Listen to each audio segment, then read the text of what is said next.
The broadcast is now starting. All attendees are in listen-only mode. Good evening, everyone. Thank you for joining our Parent Programs webinar tonight on Fraternity and Sorority membership recruitment. My name is Penny Wyatt. I'm the Director of Orientation and Parent Programs, and I'm really pleased to be able to present my colleague in Student Affairs, Liz Schaefer, who's the Director of Fraternity and Sorority Programs.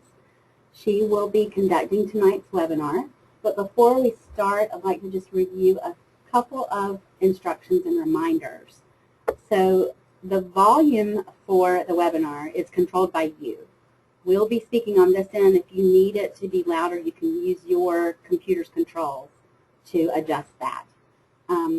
Everyone is muted. We will take your questions as you type them in, but we really recommend that you listen carefully to the webinar because we've had a couple of questions already submitted, but we know that those are all covered in the upcoming presentation. So Liz has done this presentation several times. She's probably thought of everything you need to know, but we will save some time at the end to review your questions.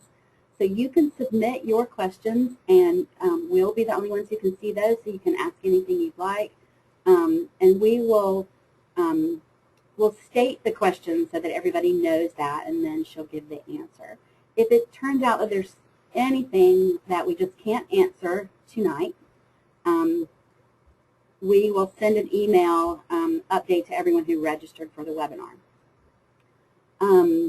Another thing to remember is that we will eventually post the combination slide and recording file on our website, parents.tulane.edu. Under the Webinars tab, there's a Webinar Archives section, and you'll be able to link to that.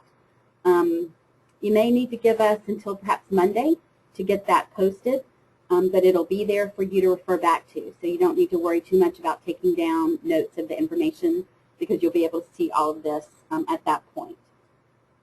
So again, I would ask you to hold your questions till the end. Use your computer volume controls to adjust the sound level, and I'll turn things over to Liz now.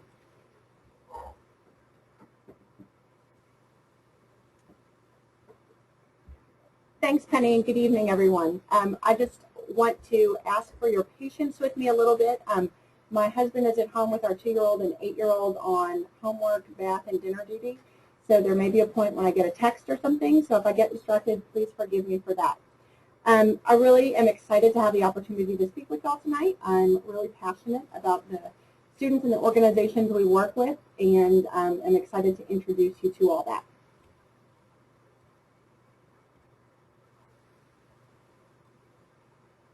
So the Office of Fraternity and Sorority Programs, as Penny said, is a division or a department within the Division of Student Affairs. We have 2 staff members within our division, within our department.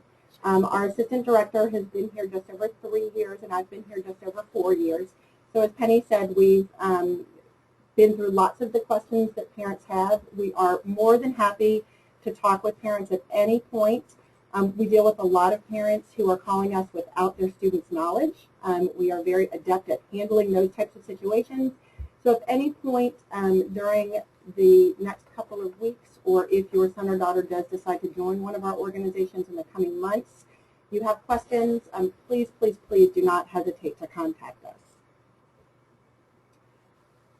The things we're going to cover tonight are some pretty common questions that we've gotten from parents. I hope that you had a chance to review the email that Penny sent out that had some of the sort of quick and dirty facts about tonight's webinar. We're going to go more in depth into that information and also cover some other things as well. So here at Tulane, we have 24 fraternities and sororities. 12 of those are national fraternities. They're all listed on the screen for you with their nicknames, if they use nicknames. The average size of our interfraternity council organizations is currently about 54. In the spring semester, after those groups have taken new members, it'll probably be between 70 and 75. We also have a multicultural fraternity that currently has 3 members. 8 of those fraternities are housed. They are all in what are converted single-family homes. And so if you're at all familiar with large campuses with really sort of mansion-like fraternity and sorority houses, That's not what our houses are like here. They have much smaller capacities. The fraternities that do have a live-in component range from having 6 or 7 members to a maximum of 16. So it's not a scenario in which your students are going to join the fraternity and spend all of their time in the fraternity house. It's a somewhat competitive process for people to live in the fraternity house, but that is an option that if you have a son who joins a fraternity, he could look into in future years. We have 12 national sororities. Those organizations tend to be considerably larger, part of that being because we do have a larger percentage of female students at Tulane. Currently, the average size of our Panhellenic sororities is 180. 7 of those organizations have houses, and if you were here at all during new student orientation over the summer, you heard me talk about the fact that there's a brothel law myth here perpetuated at Tulane, but it is not true. Some of the women in our sororities are able to live in their houses, but not all of them. Again, those are converted single-family homes as well, so their capacity is between 3 women and 14 women for those who do have the live-in component. Our multicultural organizations are somewhat smaller. They average about 8 women per organization, and all of those groups are unhoused.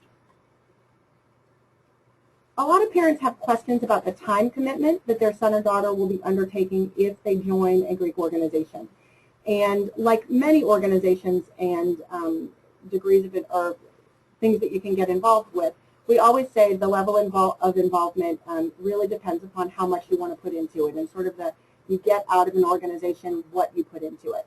The officers, of course, spend considerably more time than the average members. And for new members, the time commitment is generally between about 5 and 10 hours a week. For the first 8 weeks of membership in late January, early February, the new students in the organizations will have a weekly meeting. In general, that is an hour or so. That's devoted just to them and to educational components. Then there's also a weekly chapter meeting. That could be anywhere from 45 minutes to an hour. And then there are times for committee meetings, other activities, community service or fundraising events, and of course all the fun stuff as well. We feel very strongly that as a competitive academic institution, the students' academic commitments have to come first, and that those commitments should not at all be compromised because of fraternity or sorority membership. So you may come upon a time, possibly in mid to late February, where your student is getting really involved in his or her new sorority and might say something to you like, "Mom and Dad, I'm not able to go to class or study as much because I'm doing all these things with my fraternity or sorority." I can assure you that is not the way it is supposed to be. Very often students get really excited about joining this new organization and feel some internal pressure to try to live up to what they perceive to be the expectations of the older members. But the older members really are understanding about the fact that the new members have really strong academic commitments that they have to uphold. And there's never going to be a time when your student should be unable to attend class or attend any sort of academic activity or miss out on studying or group project work or anything like that because of their fraternity or sorority membership. If they are in a position where they feel like they're unable to complete their academic commitments because of their fraternity or sorority, we really encourage you to let our staff know so that we can sort of intervene on your student's behalf. And again, we can do that without revealing that it is your particular student. Often all it means is a call from us to one of the chapter officers to say, "Hey, what kinds of things are you requiring of your new members? Can you ease up a little bit on the meeting times or things like that?" It's also important for parents to understand that a student's Greek involvement here generally is not their only involvement on campus. We have a lot of students who are very, very involved in a wide variety of activities, and the reality is that our groups really strongly encourage their members to be active in other campus organizations. So we have a lot of students who are involved in student government, in a wide range of activities, and the organizations really view that as a benefit to their own group if their members are active in other things as well. Academics and scholarship are one of the most important components of Greek membership. Our groups work really hard to ensure that their members have the opportunity to maintain their strong GPAs. All of them have a GPA requirement, and they do a wide variety of activities to ensure that their members are still able to keep those GPAs up. I've got all the spring GPA data on the screen for you. This data holds true and has for about the past 10 years, that consistently our students who are affiliated with Greek organizations have higher grade point averages than the students in the general campus population. The costs to join are one of the things we get frequent questions about, understandably. There is a pretty wide range depending upon the type of organization that your student might join. The fees and dues that they pay go to primarily paying for the activities in which they'll participate. So it may be a social event, it may be a weekly lunch, it may be, if they're in an organization that does have a house, it may be upkeep for those houses. But as you can see on the screen, we've got the range of the amounts for each of the organizations. Once fraternity and sorority recruitment begin, we give the students detailed information about the costs for each organization rather than just giving them that range. So if your student is really concerned about the cost and wants to do some cost-benefit analyses looking at different groups, they can do so. There's also a Greek fee that we charge to students in each of our organizations. That's paid directly to the university and is used for primarily educational programming that is provided. We also send the leaders of our organizations to leadership conferences over the summer. But you'll see in the case of the multicultural groups and the interfraternity council groups, that's something that will show up on your students' accounts receivable. We want to make sure that parents aren't surprised by that. For our Panhellenic organizations, they pay it as part of their dues to their governing council, which is a student organization, and then that organization writes a check to the university for that fee. So recruitment and intake, those are the things that parents have the most questions about, understandably. And so we want to go through what those processes look like, council by council, and hopefully answer all the questions that you have.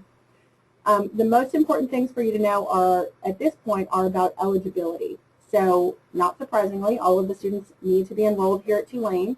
There are two of our multicultural organizations that have a cross charter with nearby Loyola University. Those are the only ones where students who are not Tulane students are allowed to join. Otherwise, all of the students need to be Tulane students. They must have a cumulative GPA of at least 2.5. And as we always tell the students, 2.5 means 2.500. It doesn't mean 2.48 rounded up or even 2.49 rounded up. As I said, we feel really strongly about the academic requirements and we hold strong to those.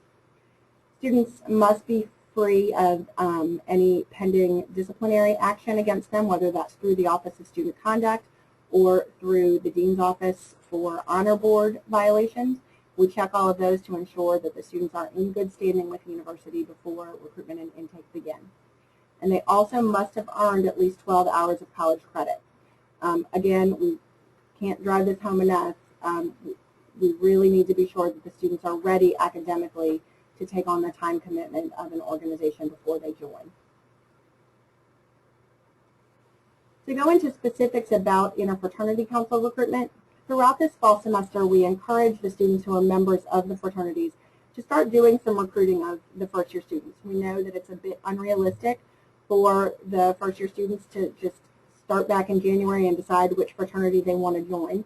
So we encourage some casual contact between the fraternity members and the new students throughout the fall semester. Your son may have participated in IFC's recruitment preview week, which was in September. Each of our organizations did an alcohol-free event. That's what some of that Greek fee money that I talked about earlier goes to paying for. And so they got to meet members of the fraternities in casual settings. We also did a recruitment convocation program in October to introduce all the first-year students to all of our groups. And then after those events, and even before a few of them, the fraternities host their regular activities. And so those might be fundraisers or community service events that they do, or brotherhood events to go do things like play paintball or go to a video arcade, have social events. Those are things that they are able to invite first-year students to if they've met them in other settings and get them to know help them get to know other people in the fraternity in a broader sense. The fraternities absolutely start forming some opinions about who they're most interested in extending membership invitations to throughout the fall semester. And in the spring, once we return, the week after the first week of classes, we have our Interfraternity Council Recruitment Week. It starts on Monday the 20th after the MLK holiday. In that evening, we have a convocation where we have folks from our Interfraternity Council who are student leaders from all of the different fraternities explain to the students what the recruitment week is going to look like. That is the last day that students are technically able to register. The handout I sent you said that the 21st is the deadline. I will say we're a little bit flexible on that deadline sometimes because we know that there are sometimes students who come in sort of at the last minute and decide, oh, I didn't think I was going to join a fraternity, but now I've decided I want to. We are somewhat flexible on that deadline. The one thing we really need to be sure of is that we are able to verify students' academic eligibility. So that is why we have that registration deadline in place. Starting the next few days, that Tuesday through Thursday, the chapters all host alcohol-free events and get to know people even better than they have throughout the fall semester. And then on Friday of that week, bids are issued, and bids are that's the official term for membership invitations by members of our staff and by officers of the Interfraternity Council. It's somewhat common for students going through fraternity recruitment to receive more than one bid, although it is totally fine if they don't. On average, I would say about half the students who come through fraternity recruitment receive 2 or more bids and are then deciding which organization they would like to join. Throughout the fall semester, students in the fraternities will tell students in the first year class, hey, we intend to offer you a bid in January. However, it's really important for your students to understand that bids are not official at this point. It is completely fine for members of a fraternity to tell your sons that they intend to offer them a bid in January. However, your students still need to know that their behavior over the next couple of weeks can impact whether or not they actually receive an official bid. So for instance, if a student has been told, hey, we'd like you, we'd love for you to join our fraternity, we're going to see you in January and offer you a bid, and then sort of pulls back and doesn't remain in touch with them, isn't involved in things, kind of shows a standoffish attitude, the fraternity may decide, you know what, this guy isn't as committed as we thought he was, and decide not to offer them a bid. So we know there's a lot of confusion around that piece, but the reality is the students don't make their final decisions until the end of that recruitment week. For our multicultural organizations, the one fraternity and the 3 sororities, they all host what's known as membership intake, and they do so on their own schedules. They hold informational meetings, they hold events and programs throughout the fall semester to introduce the new students to their organizations, and anyone who's interested in those groups is able to attend those freely to sort of get a better feel for which organization they might be the most interested in. The groups then host what are called their informational meetings or interest meetings in either February or March. We have not received the dates for those yet. They're set by the national or regional alumni advisors of the organization. But once we have those dates, they'll be posted on our website. Interested students submit an application packet directly to the organization, not through our office. If they're selected for membership, they then go through the membership intake process, which is an educational process that is supervised by the local alumni, and it happens either on Thursday or Friday evenings or Saturdays and Sundays over a couple of successive weekends. Our Panhellenic sororities are the ones that become, that have the most complicated recruitment process, and so I'm going to spend a little bit more time on that. For Panhellenic recruitment, Tuesday, January 7th is the absolute positive hard deadline for students to register and for anything regarding GPAs or credit hours to be resolved.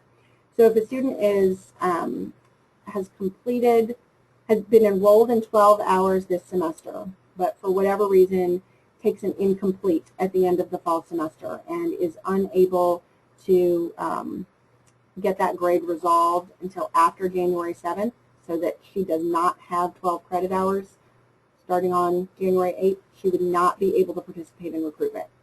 If a student has earned 12 hours and has an additional 3 hours that she's worried about with an incomplete, that's not a big deal to us. But that January 7th, 5 p.m., we must be able to see that the student has completed 12 hours and has at least a 2.5 GPA. On Thursday, January 9th at 5 p.m., the residence halls will open for women who are participating in recruitment. That is not a date that is publicized by the Office of Housing and Residence Life. The reality is they don't want students who are not participating in recruitment to come back early. So the resident advisors are still doing some training at that point, and they're not necessarily on a skeleton staff, but they're not really staffed up fully on Thursday the 9th. So we do get frequent questions from parents, understandably, because Housing and Residence Life will send out messages to the students saying that the residence halls don't open until later that weekend. However, we provide them with a list of the women who are participating in recruitment. So if your daughter's registered for recruitment, she will be able to move back into a residence hall. On Friday the 10th, we have meetings that are called recruitment kickoff meetings. Those are in small groups. The first one of those is at noon on the 10th, and your daughter will be assigned to a recruitment counselor group at that point, and she will find out the time that she'll be attending. Those meetings are happening between noon and 6, so it is important that you have your daughter back here by no later than noon on Friday, January 10th. The recruitment events themselves take place over 2 weekends in January. The first of those is Saturday and Sunday the 12th before classes begin. During the first round, all of the women who are known as potential new members or PNMs visit all of the Panhellenic sororities, so they'll visit all 8 of those. During the second round, on Sunday the 12th, they'll visit a maximum of 6. Then they go to school for a week. They have classes. We joke that they shouldn't be worried at all. I'm just looking at the slide and realize I put the wrong date for the third round. I apologize for that. The third round is Saturday, January 18th, where they'll visit a maximum of 4 sororities. And then the final round is called the preference round, and that happens on Sunday the 19th, and they visit a maximum of 2 sororities. There is a lot of attention for the preference round. That is the most serious night of recruitment, and there are 2 important things for you to note about that. There is a period that's referred to as strict silence after the recruitment events end. Women in the sororities are to have no contact with the potential new members. So if you have an older daughter or a niece who is in a sorority here, she will not be able to talk to your daughter after the preference events until bids are issued the following day. That's to minimize the pressure on any of those women so that they're able to make their own decision about which organization to join. There's also what's known as a membership recruitment acceptance binding agreement. The women will sign that agreement on preference night, and we go through a standard script that we read to them that is used at all universities across the country that have Panhellenic recruitment. What that agreement means is that if your daughter has listed a sorority on the agreement that she signs, she is saying that she is willing to join that sorority. If she decides a few days later or a few weeks later that it's not really a good fit for her and she doesn't want to be in that sorority, she can't switch to another one. She has to wait a year to go through recruitment again. Now, as I said, this is something that we read a script on so that we're very, very clear for the students and that they understand what they are signing. We also have peer recruitment counselors who advise them on this process. And on preference night, we have staff members from the Division of Student Affairs who are there to talk with them one-on-one to ensure that they understand what they are signing.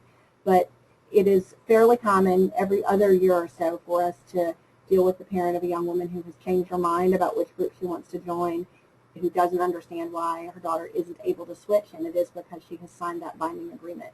So that's something we encourage you to just mention to your daughter so that they're aware that that's going to happen. So you can kind of plant the seed. That helps us tremendously as the process moves forward in January. Monday, January 20th is our bid day. Generally on our campus and throughout New Orleans, there's a day of service dedicated to the Martin Luther King holiday that happens in the morning and early afternoon. and then the sororities do their bid day activities late afternoon and early evening. The overall concept of Panhellenic recruitment is a really important one for parents and students to understand. And that is that nationally there is the goal that we try to achieve parity among all the organizations on each campus. So we try to achieve parity in size when there are, generally when we have one group that is housed, there is an attempt to have all groups that are housed. We do have a new sorority that has just come back to our campus this fall, and that is the one of the 8 Panhellenic sororities that does not have housing yet, but we'll be working with them over the next several months and years to ensure that they are able also to have a housing facility.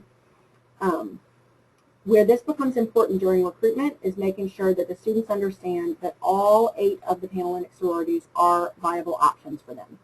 And the point we really try to drive home during our kickoff meetings and during all of our orientations and with our peer recruitment counselors is that students coming through sorority recruitment should want to join a sorority, not a particular sorority. That's a really important point.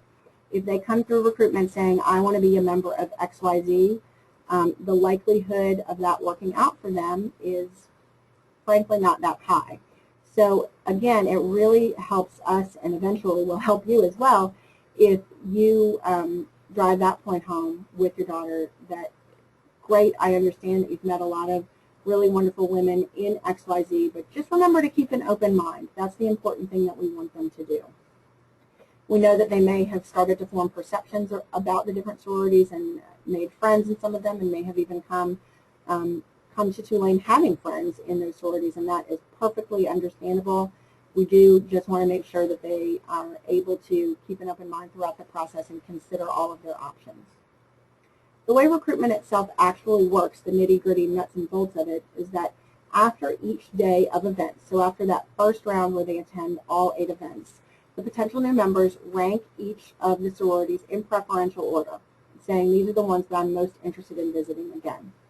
The sororities at the same time are given a specific number of women in the pool of women coming through recruitment that they are allowed to invite back.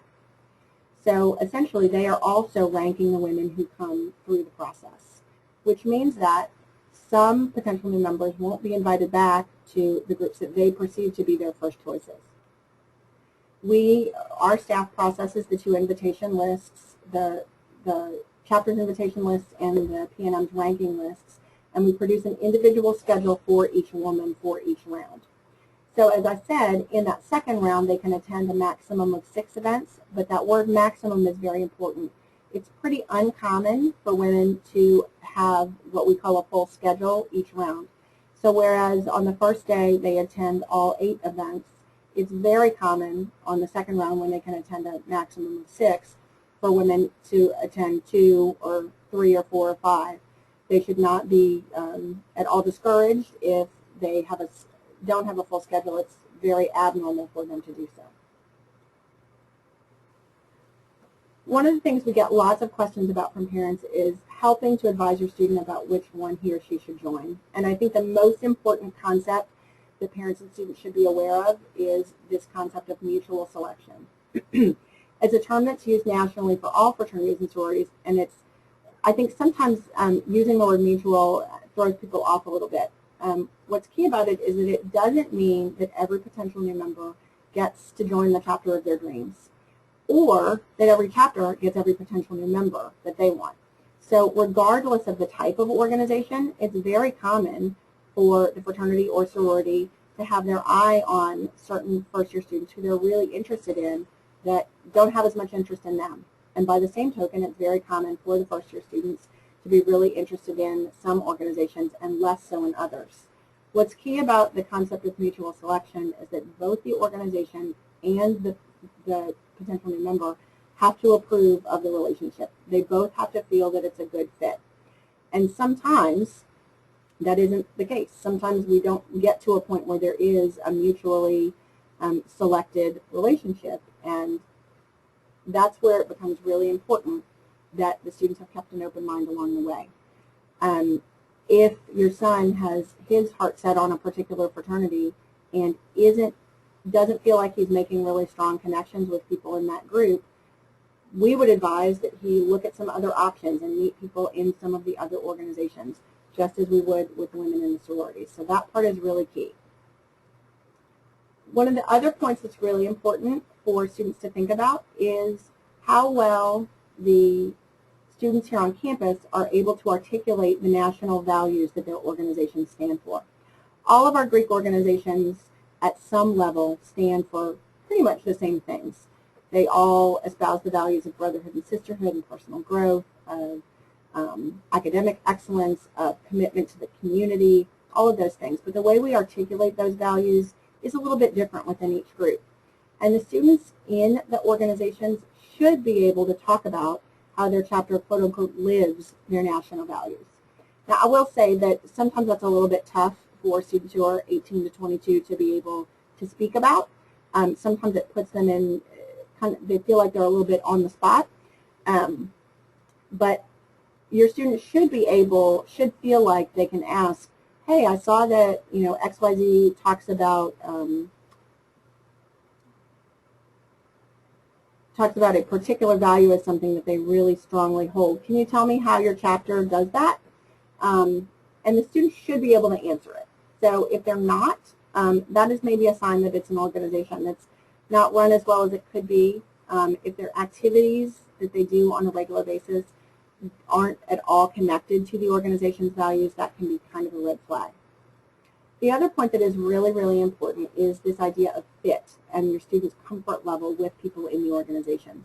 We do have a fair number of students who come here with some sort of legacy relationship to a particular organization, meaning that someone in their family, most commonly a sibling, a parent, or a grandparent, is either a current member or an alumnus member of an organization.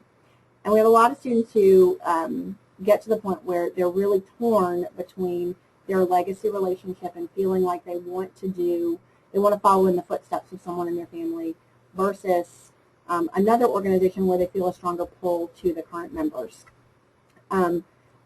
I'll tell you that as someone who now has a daughter, I probably view this a little bit differently than I did when I only had a son who could never join my organization. But I think it's really important, if you are an alumnus member of an organization, to give your student the freedom to make the decision on his or her own. Because we are not a campus with a ton of legacies, as I said, we have a fair number, it's really not something that plays a huge role in our current organization selection process. A lot of them think it's kind of fun and cool that somebody's a legacy, but it's certainly not a make or break when students are making membership decisions. And so it's really, really important that your students don't bank on the fact that they have a legacy relationship and the fact that that might get them into an organization, because in most cases it won't. It's much more important that they feel like they have a good fit with the people who are currently in the group. Just some general tips about recruitment. I talked about legacies, and recommendations go hand in hand with that. For our IFC fraternities, they are rarely used on this campus. Sometimes they are. They certainly won't hurt, but they're often looked at as a bit of an oddity if an organization receives a recommendation. For our NPHC and multicultural groups, they are generally required. Those recommendations often need to be from graduate members, but can be from someone in the community, although those are much less influential than those from graduate members. And for our Panhellenic organizations, they're helpful but not essential. I would kind of put them in the middle. However, if you do have a friend or family member who would like to write a recommendation for a woman coming through Panhellenic recruitment, the addresses of where those can be sent are all on our website. It's also important to know that you can direct people who are writing recommendations to the national websites of their own member groups. So if you have an alumna friend who is a member of XYZ, she can go to xyz.org and generally find a recommendation form that she can fill out and then send to the chapter. I talked a lot about keeping options open, so it doesn't take a rocket scientist to figure out that students who maximize their options throughout this process have the best chance of being placed somewhere. We aren't able to guarantee bids for people, unfortunately. These are still private member organizations that have the right to extend membership invitations to whomever they choose. But we have a really good success rate with students who do keep their options open. and keep an open mind about the organizations that they want to join. Specifically, again, for folks whose children will be going through Panhellenic recruitment, we get a lot of questions about what clothes people should wear. As I said in the handout that Penny emailed out, everything that your daughter needs is in her closet already. It's up to you whether you want to treat her over winter break to a shopping spree, or if you want to fight it out with her and tell her she just needs to wear things that she owns. But I guarantee you that everything a woman needs for sorority recruitment she already does have. So shifting gears a little bit, one of the things we obviously get a lot of questions from parents about is hazing prevention.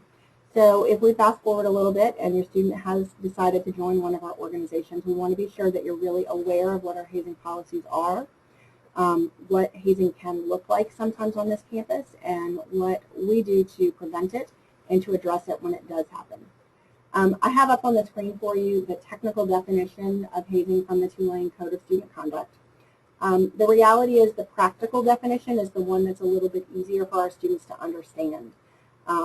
Physical tasks, psychological abuse, personal servitude, or embarrassing acts that are only required of new members, and truly anything that is only required of new members can be considered hazing. I think one of the toughest things we deal with is the slippery slope we find ourselves on sometimes, and that our groups find themselves on, with what we refer to as sort of lower order hazing. So that might be things like making or suggesting to new members that they might want to wear stupid costumes around campus, or that it would be great if they would go grab dinner for the older members. We sometimes find ourselves in a gray area with some parents. So we can have a complaint come in from one parent who has a child in an organization talking about some of the things that his, I will say primarily son, it is more common in our men's groups, but we can have a complaint come in from a parent about something that his son has been asked or encouraged or forced to do, that when we talk to another parent, that person thinks is completely normal and acceptable. And that's where we run into a lot of issues with our students, is helping them understand what our organizations are supposed to be about, and that, frankly, hazing has no place in any of them. One of the ways we do that is by talking with our students about the hidden harm of hazing. We have a lot of students who come to college now with some sort of baggage, whether that be someone in their family having had some sort of psychological issues, whether the student themselves having had some sort of psychological issues, whether there might be a history of substance abuse or alcohol abuse, or there might be a latent sports injury that isn't visible to the students who are the older members in the group. And that sometimes the students don't understand that if they require something like working out in the Riley Recreation Center every day, that a student who had a knee injury as a result of lacrosse could really be putting himself in jeopardy. But to them, it doesn't seem like that big of a deal. And so we really encourage the students who are the leaders in our fraternities and sororities to think through the activities that they are either requiring or de facto requiring by really encouraging their new members to do. This is one of those places where we feel like you as parents can really be great partners and advocates with us. So if you have a student who has some sort of hidden issue that you think it's important that we know about, so that we can find a way either directly or indirectly to notify an organization that your son or daughter joins, we are more than happy to do that. And we've really found that the students in the organizations are very receptive to making the new fraternity or sorority a welcome place for their new members. As far as hazing prevention goes, I wish that I could sit here and tell you that hazing isn't something that happens on this campus. The reality is that, unfortunately, it is something that still happens on this campus sometimes. Over the last 2 years, we've conducted investigations of 12 fraternities and sororities that have been accused of violating the hazing policy. We've gotten complaints from faculty members, from other staff members, from parents, and a lot from students. One of the things that's been really fascinating to me in the 4 years I've been here is the increase in complaints that we've received from parents whose students are telling them about what's going on. As a parent myself, I find that part really, really encouraging. To see that so many of you have such strong relationships with your students that they will tell you about the things that are happening that shouldn't be happening really makes life easier for all of us. So I cannot encourage you strongly enough, if your student talks about something that for whatever reason makes you uncomfortable, even if he or she hasn't identified it as something that makes them uncomfortable, if you're worried about it, give us a call and let us talk through it. Of those 12 groups that we investigated over the last 2 years, 6 of those resulted in sanctions. The other 6 of them, we were able to determine that really there was nothing that could be construed as hazing going on. That, for instance, we had, I'm trying to remember one of the ones that it turned out was really not that big of a deal, but it's been really common it's most common that we get those complaints that turn out not to be anything from fellow students who are just showing concern for their hallmates, or if it's an RA, calling it in for their residents. But we do want to let you know that we really seriously investigate, in cooperation with our Office of Student Conduct, any complaint that we receive. We take them all incredibly seriously because we feel very strongly about doing everything we can to eliminate hazing on our campus. I do want to point out that there is a fraternity that was suspended from our campus at the end of 2012. That fraternity is called Sigma Alpha Mu, or its nickname Sammy. They are not allowed to operate at Tulane. We recently met with some of the members of that suspended group to ensure that they understand that they are not allowed to operate here. If you should hear that your son is interested in joining that group, that is a big, big, big, big, big, huge red flag, and we would love to know about it. There are several anti-hazing resources available to you. A lot of those are available on our website. We also have a hazing hotline where you can leave an anonymous message if you wish to do so, or you can call our staff directly. In the case of Sigma Alpha Mu, and in several other cases in previous years, we've had very direct contact with parents who are making specific complaints.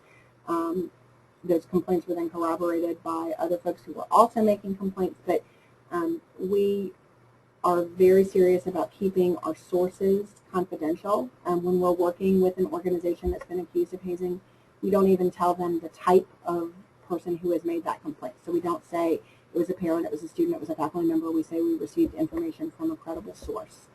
The website hazingprevention.org is a very well respected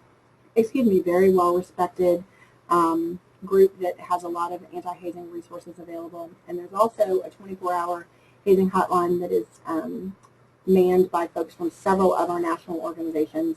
So if you're uncomfortable calling and speaking to anybody on our staff, although I guarantee you we will protect your confidentiality and your identity, you can also just call that hotline in. Our Code of Student Conduct very, very clearly prohibits hazing. We last year for the first time took the step of not just sanctioning organizations that had engaged in hazing activities. Those sanctions range from educational programming that they're required to do, to removal of members, to removal of officers, to periods of disciplinary probation or deferred suspension for the organizations. The only times that we are going to be willing to leave an organization open on the campus and continue to operate are times in which we really feel confident that the organization is ready and willing to change the culture and has the capacity to do so. But last year, for the first time, we also charged individual officers who are members of organizations that hazed, as well as students who led the charge in hazing as individuals. We really hope that doing that is going to help us further stamp out the hazing that has happened on this campus.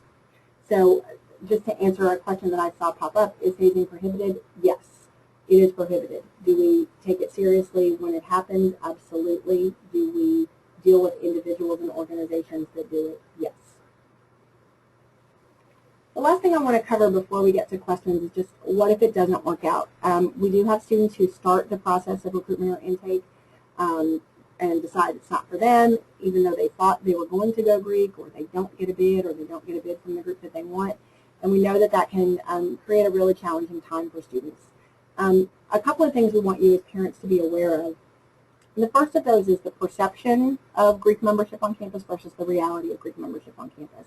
About 35% of our students are members of Greek organizations. In the first year class, the last couple of years, it's been just over 50% of first year women who have joined, and about 35% of first year men who join. We do have some attrition in the groups, and then also there are a lot of students who go abroad, and so that puts our overall percentage at 35%. But I think that part is really key. That 35% is certainly a lot, but it is by no means anywhere close to a majority of the students on our campus, and there are lots and lots of folks who are very actively involved on campus who aren't members of fraternities or sororities. So while we realize that the first couple of days and week or so after fraternity and sorority recruitment are completed, if a student has expected that he or she's going to join, those can be tough. We can absolutely tell you that it does get better. In a given year, between 75 and 85% of people who start the recruitment process actually end up finishing and joining an organization. So that's important to know. Also, I think probably the most important thing for you all as parents to know is that there's a lot of internal communication that happens behind the scenes with our student affairs staff, particularly the frontline staff in housing and residence life, about any students who do not complete the recruitment process. So if someone voluntarily withdraws from the process because they haven't received invitations that they wanted or didn't get a bid from the group that they're most interested in, or if someone is released from the recruitment process, which happens very rarely, particularly within sorority recruitment, where we generally have about 600 women start the process. Last year we had 600 women start and we had 500 join. If I'm remembering, I'm trying to remember my statistics. I think it was 18 of those who did not join did not voluntarily withdraw from the process. So at some point they did not receive invitations. So although obviously it was difficult for those 18 women, 18 out of 600 is a number that we feel okay about. For men coming through fraternity recruitment, because their process is a little more cut and dried, it's more common. That 80% figure holds pretty true for them, that about 80% of the men who come through recruitment receive a bid from some organization, and then some of those decide not to accept those bids. That internal communication, however, that we do goes to the staff in housing and residence life. That's the professional staff members who receive a list every day of the students who are no longer in the recruitment process, and then those staff members pass that information on in a confidential manner to the resident advisors, so that they can do a check-in with each of the students. Not a, oh my gosh, I heard you didn't get in a fraternity or sorority check-in, but just a, hey, these are things that are going on our floor this week. We'd love to get you involved. Housing and residence life is really good about planning some alternate activities throughout the time that recruitment's going on for those students who either aren't interested from the get-go or who decide that it's not for them. And there's also on the Friday of fraternity bid day and the 1 week after sorority bid day, there's a spring student organization fair to help students get involved in other campus activities. We often get questions about recruitment for upperclassmen, or if things don't work out in this first year recruitment for sophomores. I think it's important to know that the majority of recruitment on this campus happens with first year students. There are opportunities for fall recruitment for returning sophomores, but out of our 1,800 students that we have in the fall, generally we only have about 10 or 15 new members every fall. There is the opportunity for people to join again next spring, although it's more common for that to happen within the IFC fraternities than it is within the Pan-Atlantic organizations. Within the NPHC organizations, it's very common for students of all academic classifications to join. So this is much more the case for our IFC and Pan-Atlantic groups. But finally, we just have some resources for you available. Our website, which is greek.tulane.edu, has links to all of these, and then also has a great deal more information about all of our groups. If you want to learn more about the National Interfraternity Council, their website is there. The National Pan-Hellenic Council, which governs the majority of our multicultural groups, is listed there. And the National Pan-Hellenic Conference, which is our Pan-Hellenic sororities, is listed. NPC, the National Panhellenic Conference, also has a website specifically for parents called sororityparents.com, and that has some great information on it. And then all of the contact information for our staff and for our student leaders is listed on our website at greek.tulane.edu/contact. So now I'm going to just take a second to look through your questions and see if there are specific things that we haven't addressed.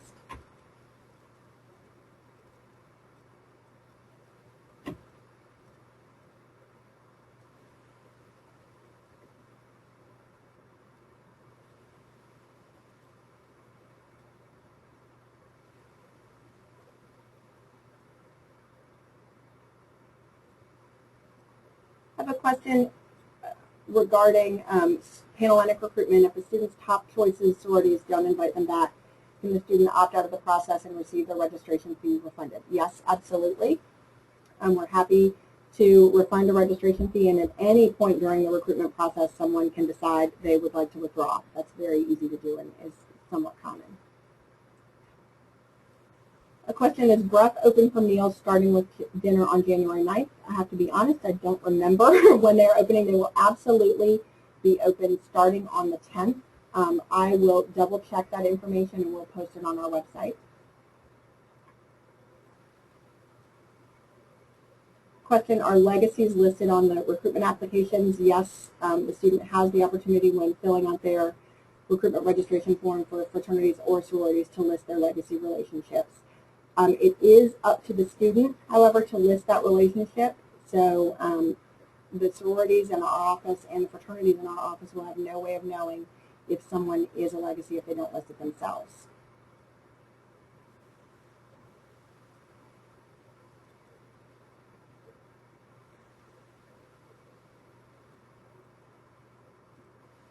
Okay, we have a question about transfer student participation.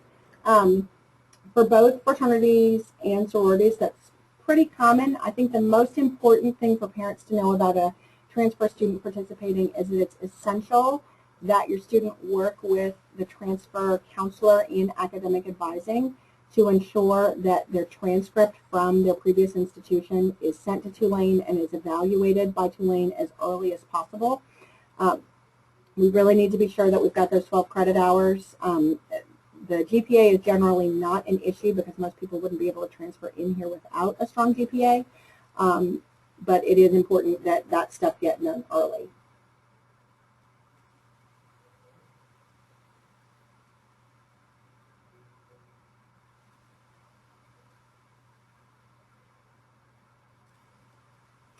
I have a question, how long does pledging last? Is there an end date for pledging activities? Yes, the maximum amount of time that students can go through a new member process is 8 weeks. We've set the deadline as Sunday, March 31st for all the organizations who have initiated their new members. Some organizations have a shorter process to do that. Some of them will do so in 6 weeks. One of our fraternities has a 72-hour period, and then education continues after that. But most important, if anything that is new member activity is happening after March 31st, it should not be, and we would love to know about it. Can you clarify the question? I'm sorry. Can you clarify the housing again for sororities?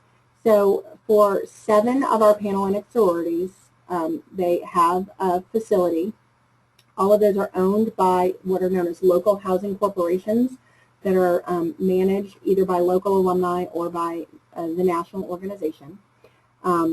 Because our students, when they enroll here at Tulane, part of their enrollment contract states that they will live on campus for 2 years.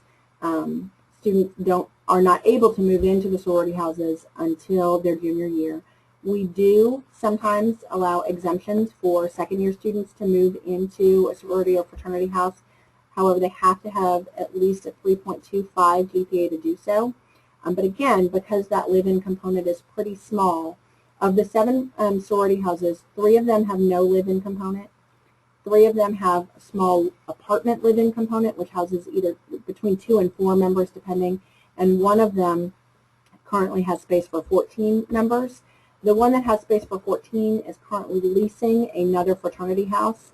They have bought an additional property, so this is somewhat confusing, which they're about to renovate, but that's going to have a very small live-in component, if one at all. We haven't seen the final plans for that. So the takeaway is that living in the sorority house is generally not something that happens except for a couple of top officers.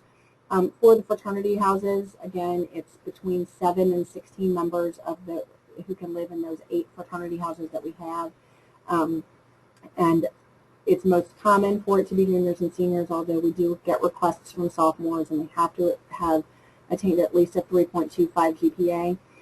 What we require for for rising sophomores who want to move into the houses is that they go ahead and go through the housing and residence life room selection process so that they are guaranteed to have a space in case they don't attain that 3.25 GPA at the end of the spring.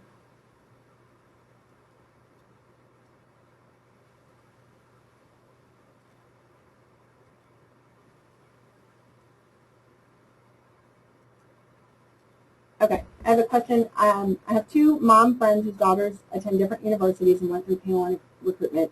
Both of these women experienced data input errors by the Panhellenic group overseeing the process, resulting in these girls not being admitted to their sorority choices. What process do you have in place at Tulane to ensure this doesn't happen? We're all human and make mistakes, but are the forms double checked? Yes, absolutely. We have a team of student affairs staff members whose only job during recruitment is to do the data input. The folks who do it have been doing it for 4 years with us, I guess. They kind of treat it as a badge of honor to be asked to come back. We absolutely check them, double check them, triple, quadruple check them to ensure that there aren't any errors made on those. And we also, the way we do it is that we have the students do a paper form that they sign so that we can cross-check later to ensure that what was entered into the computer is correct.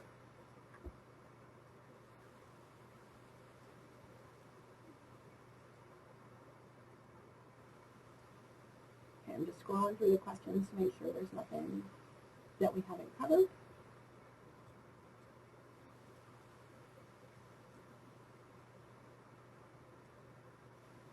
I have a question, can you update the registration legacy info after it has been submitted?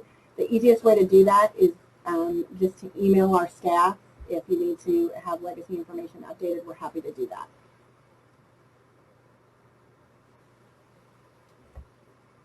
Okay, the last question I'm going to take, can you quantify the benefit to graduates who affiliate with a fraternity or sorority, e.g. is there a significant advantage in terms of networking and job opportunities or other postgraduate pursuits for those from Tulane who are Greek members versus those who aren't? Honestly, I can really only give you anecdotal information. We have a close colleague who works in the Career Management Center in the Freeman School who has given us several stories of alumni who come back to recruit on campus who say they want to start with fraternity and sorority members when they're looking at resumes of students that they want to interview. Again, that is really anecdotal, so I don't feel confident saying, yes, there is absolutely a significant advantage. I will say, however, there are countless stories of alumni, both alumni of Tulane and just general fraternity and sorority alumni who really feel a strong affinity to students who have been Greek affiliated.